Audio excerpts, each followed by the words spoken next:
हुकूमत कर्नाटक के minority welfare महकमे में काफ़ी कटौती हुई है बजट को लेके। बजट में जो कटौती हुई है उस सिलसिले में और ख़ास करके इस पूरे मामले को ख़ास करके जानने की कोशिश करते हैं। इस वक्त हमारे साथ मौजूद हैं कर्नाटका माइनॉरिटी डेवलपमेंट कॉरपोरेशन यानी KMDC के चेयरमैन मुख्तार साहब। मुख्तार साहब बताएं कि बहुत सारी चीज़ें जो है गश्त हो रही हैं, बातें कि बहुत सारी स्कीमें बंद हो गई हैं और जाहिर सी बात है बजट तो कम हुआ ही है।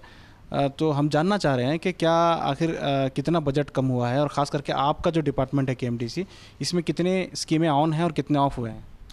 अस्सलाम वालेकुम। पहले हमारे इसमें जो माइनॉरिटी डेवलपमेंट कॉरपोरेशन जो हमारी निगम के अंदर जो है सो बजट कोविड की वजह से और फ्लड की वजह से थोड़ा बहुत कोविड कम हुआ है बजट, लेकिन हालांकि हमारे इसमें कोई भी स्कीम्स बंद नहीं किए हैं।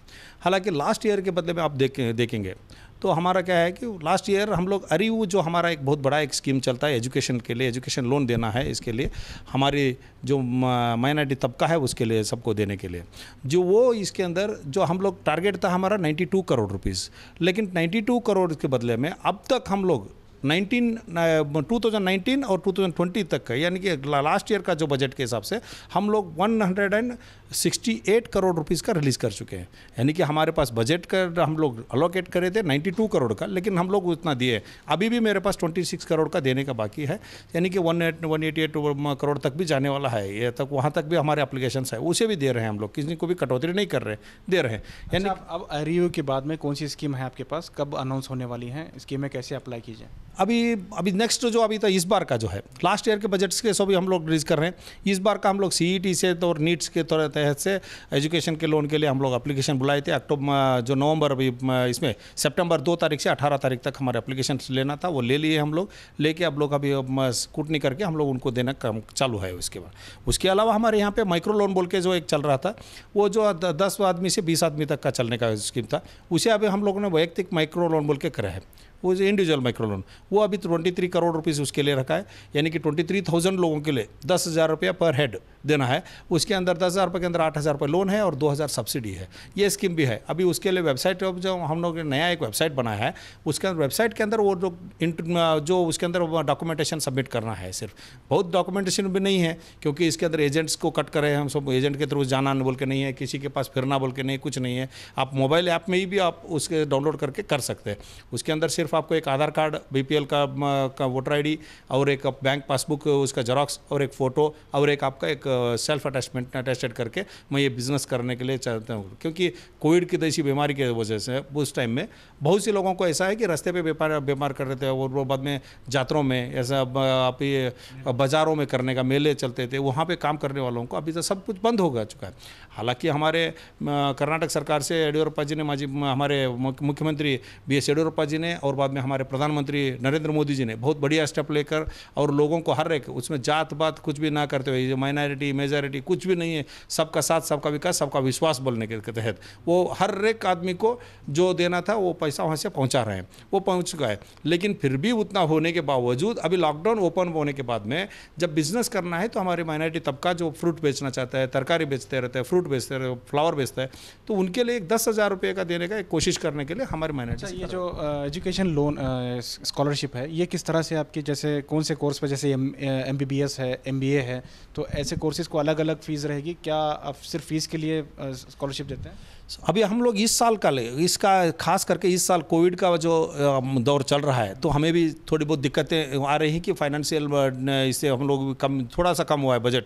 तो उसकी वजह से हम लोग क्या करें कि गवर्नमेंट का जो फीस है उसके हिसाब से हम लोग BE के लिए, BE स्टूडेंट्स और जो टेक्निकल से इसके लिए है उनके लिए 30,000 रुपीज़ दे रहे हैं CET के थ्रू से। और बाद में मेडिकल के लिए है जो ऐसा MBBS पढ़ते हैं उनके लिए 2 लाख रुपये पर ईयर के लिए दे रहे हैं। ये जो है स्कॉलरशिप नहीं है, ये जो लोन फैसिलिटीज़ है इसका। MBBS MBA जो भी कुछ भी है वो CET और नीट के थ्रू से होते हैं, उनके लिए दे रहे हैं हम लोग देना चाहिए। और दूसरा ये कि अभी जो बजट की जो कटौती हुई है, जैसे कि जो पहले बजट था वो तकरीबन 2200 करोड़ का कुछ था, अभी जो है रिसेंटली जो 19-20 का जो बजट है वो 1400 करोड़ तक आ गया है। 1400 करोड़ का अलोकेशन होने के बाद भी जो है सिर्फ 950 करोड़ ही जो है पैसा आपके डिपार्टमेंट तक पहुंचा है। तो आपको ये जो फंड की जो कटौती हुई है, इसमें आपके डिपार्टमेंट को कितना मुतासिर हुआ है, कितना इफेक्ट हुआ है? मुझे हमारे डिपार्टमेंट ने 1920 का 19 और 20 के ताल्लुकात से 27 करोड़ 227 करोड़ का अलॉटमेंट किया था। लेकिन लास्ट में जो फ्लड आ गया, आपने देखा होगा लास्ट ईयर जो अगस्त सितंबर अक्टूबर के टाइम पे सैलाब ऐसा आ गया कि गांव के गांव डूब रहे थे। तो उस टाइम का वो हमारे माननीय BS येडियुरप्पा जी ने मुख्यमंत्री पद संभाला था, तो उसी टाइम संभाला। तो बाद में उस टाइम का बहुत ये सभी हालात होने की वजह से, फ्लड आने की वजह से उसके अंदर थोड़े बहुत अमाउंट्स काट के वो वहाँ पर डाइवर्ट करके देना पड़ा। तो उसी की वजह से हम लोगों को सिर्फ 150 करोड़ उस टाइम में मिला हमको, 150। लेकिन फिर भी जो लास्ट ईयर से जो हम लोग हमारे पास बच के था पैसा, वो इसके हिसाब से हम लोग ऑलरेडी रिलीज कर चुके हैं, बस जस्ट कर चुके हैं, उसमें कुछ कटौती नहीं करे। आप सोचिए ना, 150 करोड़ हमारे सरकार से आए तो भी हम लोग ऑलरेडी 160 करोड़ रुपये अभी तक कल तक हम लोग रिलीज करे थे। अभी हमारा टारगेट है एजुकेशन के लिए, अभी तक हुआ तो हमारा 188 to 190 करोड़ का हमारा टारगेट है, वो वहाँ पे जाके पहुँच रहा है। यानी कि हम लोग खर्चा तो कर रहे हैं, वो इंशाल्लाह बात भी कर चुके हैं हमें येडियुरप्पा जी से, वो आने वाले दिनों में उसे अभी रिव्यू करके देंगे। बड़े पैमाने पर जो कटौती हो रही है, हालांकि बहुत सारे डिपार्टमेंट में भी हो रही है कटौती, लेकिन माइनॉरिटी में बहुत ज़्यादा कटौती हुई है। कहाँ 3000 करोड़ थे और आज जो है सिर्फ वो 1400 करोड़, और उसमें भी सिर्फ 900 करोड़ ही हाथ लगे हैं। तो इस ताल्लुक से कोई अब माइनॉरिटी लीडर जो हैं बीजेपी में, वो संजीदगी से काम कर रहे हैं? अभी देखिए, हालात की वजह से भी थोड़ी बहुत तकलीफें आ रही हैं। इसमें हर एक लेके है, इसमें जो सारी दुनिया के अंदर जब इस बीमारी और ऐसा फ्लड जैसा आ जाता है, ये तो बोल के नहीं आता है, ये अल्लाह का कहर है कि हम लोगों की गलती की वजह से आ रहा है। तो बाद में इसे आने की वजह से हम लोग कितना फिर भी हम लोग कर रहे हैं। अभी एक बात मैं बोलना चाहता हूँ कि कटौती बोल के आप बोलने से भी ज़्यादा ये समझिए कि दूसरे तरीके से हमारे लोगों के लिए पहुँच रहे हैं पैसा वहाँ पर। दूसरे तौर अभी देखिए, अभी रिक्शा ड्राइवर्स लोगों के लिए पैसा देना था, या कोविड में दे रहे हैं। अब फ्लड के जगह में वहाँ पे हिंदू हो, मुसलमान हो, कोई भी हो, वहाँ पे 5 लाख रुपए तक पहुँचाने के, घर बनने के लिए 5 लाख पहुँचा रहे हैं। तो यानी कि पैसा तो हमारे लोगों को जा रहा है, यानी कि ये सिर्फ यहाँ से कटौती करके वहाँ पे दे रहे हैं। दूसरे हर एक डिपार्टमेंट में भी गया तो भी कहीं पर भी जाओ, जो वहाँ पर किसी जात पात नहीं देख रहे हैं, वहाँ पर हर एक का इलाज हो रहा है, हर एक लेके। अभी BPL कार्ड लेके जब आरोग्य, हमारे जो आरोग्य इसके सेतु के अंदर जो एंट्री करने के बाद में फ्री में, मुफ्त में इलाज कराना चालू है, तो सरकारी हॉस्पिटल में वहाँ पे भी काम चालू है। कहीं पे भी कटौती बोल के मैं नहीं समझता। और एक बात बोलना चाहता हूँ, आप बोले अभी तो जैसा माइनॉरिटी हमारे बीजेपी के लीडर्स क्या कर रहे हैं, हम लोग खुद जाके हम लोग येडियुरप्पा जी से बात कर चुके हैं।